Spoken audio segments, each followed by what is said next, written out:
Welcome back. It's Wednesday, which means we get to visit with our friend Michael Babcock at TMZ to get the scoop on today's hottest stories. Good morning. Good morning, Kelly and Jeremy. Thanks so much for having me. Absolutely. Love the picture on your desk. Yeah. Hey, Kelly, can I... Blue's with me here. Yeah, Blue's here. You missing him. Hey, Michael Babcock, can I just read you this intro one quick time? I'm just going to read you it. Are you ready for this, Kel? Okay. Yes. Welcome back to TMZ Sports. Today we're going... It's TMZ Live. Michael, I saw your blooper. What? I saw your blooper. I was hosting our TMZ Live TV show, but every day I do our TMZ Sports TV show. So I said the wrong show name. Yeah, it was. You were so confident, though. I said it and I didn't know, and I saw everyone laughing at me, and that's when I knew. Yeah, it was.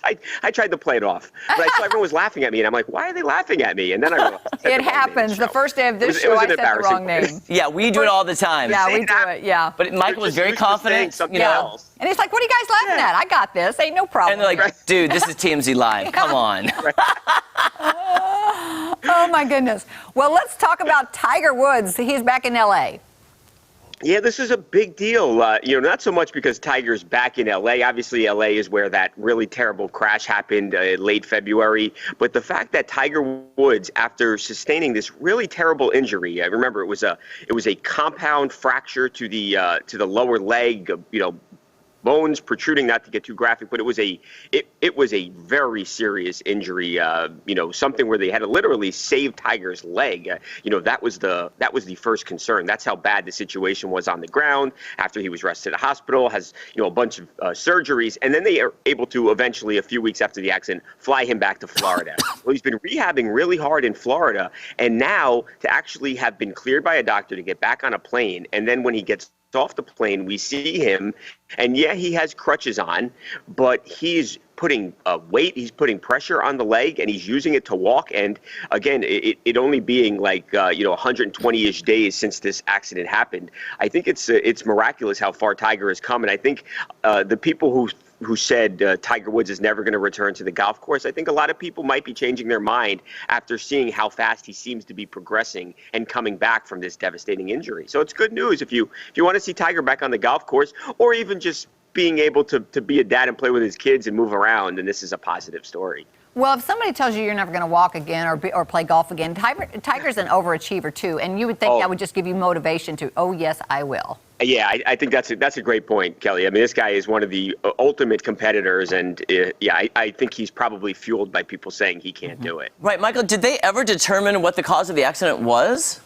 I mean, remember that was a whole situation where they had said he didn't do anything wrong. A lot of people speculated that he could have been speeding, or it might have been alcohol or another substance involved. It turns out he was just he was a little bit distracted, and he was going a little bit fast. And it's anyone who's ever driven that area, it's a pretty treacherous piece of land. It goes downhill. It's very windy, and if you're not very familiar with that road, you could easily, if distracted, even momentarily, go off the road, and that's exactly what happened. And you remember we looked at all those photos, and you can't help but say after you look at that stuff that Tiger Woods is lucky to be alive. I mean, It was such a bad accident, and he had really bad injury. I mean, that right leg was a terribly serious injury. Gosh. But I hate those roads out there. To be here 4 months later is a great sign. Yeah, those roads are too windy and curvy. I get scared every time I'm in a Lyft or an Uber out there, and he's taking back roads. Yeah. I'm like, oh, you backseat drive, Jeremy? I do a little bit. Yeah. It is. A lot of them very, very narrow and very windy. Yeah, that would be scary, especially if you like to drive yourself. Like us, yeah. Okay, we've got Jay-Z in the news. Jay-Z in the news. So Reasonable Doubt, any hip-hop fans out there, they will remember this Jay-Z's first album. This was, I think if you ask a lot of people, one of his best albums, just so much great music on there. But there's a little bit of drama now. So way back in 1996, Jay-Z hired this photographer. The guy's name is Jonathan Mannion, and he was hired to take the photograph for the album cover. And he came and he worked with Jay, and they ended up picking this really iconic photo. But that's not the only photograph they took that day. And Jonathan took a whole bunch of images of Jay-Z. Well, now you fast forward, 24, 25 years here now, and Jay-Z says that this guy Jonathan Mannion is selling all of those photographs, selling the copies of those photographs that he took that day when Jay-Z hired him. So now Jay-Z and Jay-Z's attorneys obviously want this guy to knock it off. They don't believe that he should be making money off of Jay-Z's likeness. So they're saying, hey, look, you've got to stop. You can't do this. Now, as for Jonathan, he believes that, under the First Amendment, that he is perfectly within his right to sell these photographs that even Jay-Z would admit that Jonathan took. So,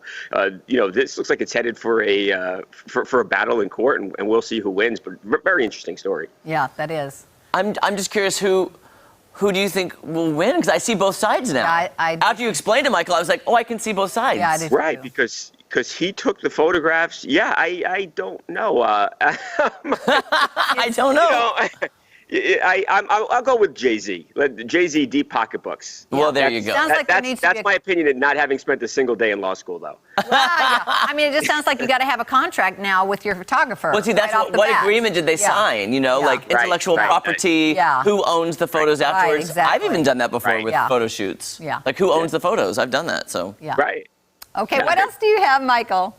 This is a crazy one. So Tyson Fury and Deontay Wilder, these are two of the best and the biggest heavyweights in the world. Tyson Fury's 6'9", Deontay Wilder's 6'7", and these guys have fought already 2 times. And the first time they fought, it was a draw, and then the second time, Tyson Fury just dominated Deontay Wilder, who again was thought of as the baddest man in the planet at that time. So now they are about to fight for a third time, and they met face to face, and they have really bad blood. They met face to face yesterday in LA, and you know how they'll set up the fighters for a face-off, and it's a good photo opportunity. They'll look in each other's eyes for 10 seconds and then shake hands and walk away. Well, Deontay Wilder and Tyson Fury stared in each other's eyes for 5 minutes and 40 seconds. Nobody blinked. Nobody said as much as oh a my single gosh. word.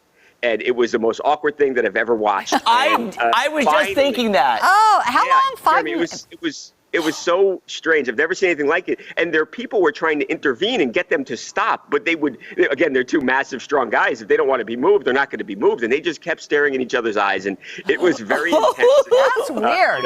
They're fighting this summer. And I think if people weren't excited about it, after you see that yesterday, you say, I don't think I can miss. These guys they're big, they're powerful, and they really dislike each other. And they're going to try and knock each other out. And that makes for a good boxing match. It does, but I just don't like to watch that. I just don't like to watch Michael, every time we talk And to they're you, both there's very more. nice guys. I know both of them. They're really nice guys. Okay. But it's intimidating. I've seen them do Yeah. that right before. They just look at each other. They do the press conference. Yes. Next time we're in LA, staring contest with Michael Babcock. Oh, Oh, it's on. I think you'd beat me, Jeremy. I'll give it a shot.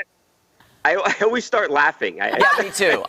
It's so uncomfortable and awkward. Yes, yeah, exactly. I don't know how they did that for that long. I'm not I that know, for intense. 6 minutes. Can you imagine Yeah. that? Oh my gosh. Thank you so Thank much, you, Michael. Great to see you. Thanks, Jeremy. I Okay, appreciate see you you guys. next week. Remember, tell Harvey we said hi and we Yeah. love him. Well, what about Charles? Because Charles can hear. So Oh, what about Charles, we love you too. I'm so sorry. I didn't know you were there. Charles, the Ozarks loves you. Yes. He We love loves you guys TMZ. Okay, thank you. Right? Bye, Michael. Thanks. You can catch TMZ weekdays at 5 p.m., TMZ Live weeknights at 1:30 a.m., and he also hosts TMZ Sports. Yes, exactly. You know that now. Coming up next, we have our second recipe for the Traeger Grill giveaway from Ozark Trading and Liquidation, and it's a good one too. They're all good, guys. They are This good. one was good, Oh, like so yesterday. good. Oh, Yes, can't wait. yeah, I couldn't stare for that long. I know. No. Hey,